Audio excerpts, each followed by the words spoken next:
dia. PBO anak setia nanti apa? Urang kamnya di urang peng minta tu bro yang kerja bangunan mina gaji tertur di tu bro.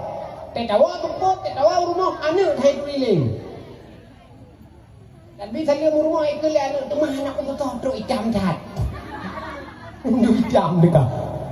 Ya jingu dia nang di keliling nang anak tu tu kaya kah ya? Ndu idam dekat. Tawa betul tarah hakim betul ngam tepi tinggal. Arah jarong ngam tepi tinggal. Tegu hidup le lakok kan hidup di Vietnam. Kahi hati jalan di kelingan, kahi hati jalan, kahi hati maju, tecor nyeriun. Ikut heran gamai. Bebeo ngambek, persoalan hidup. Jangan paksakan laki-lakimu untuk menjadi manusia super power, karena dia tidak bisa menjadi manusia yang kuat, karena dia tidak bisa menjadi manusia yang lebih daripada hajat hidup kamu. Karena yang dia punyai adalah kesetiaan.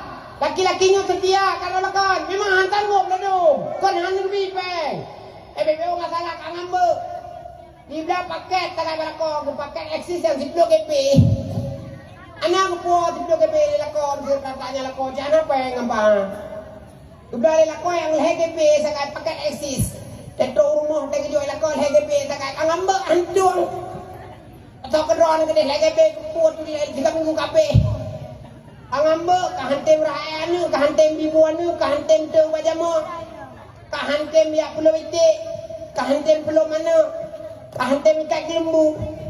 Apa sebelah malam dekat semua KPI status. Aku bertahan bukan karenamu, tapi karena anak-anakku. Agak janji hidup.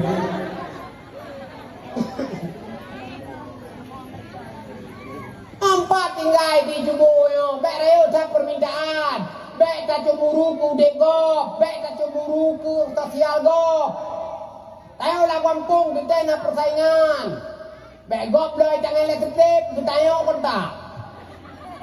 Bukan. Igop ikai dah dengan letep, kadang di drone, kadang jangan kami dengan letep, meletrep betul tarik kemaduan tu. Takdir Allah, sabar bro.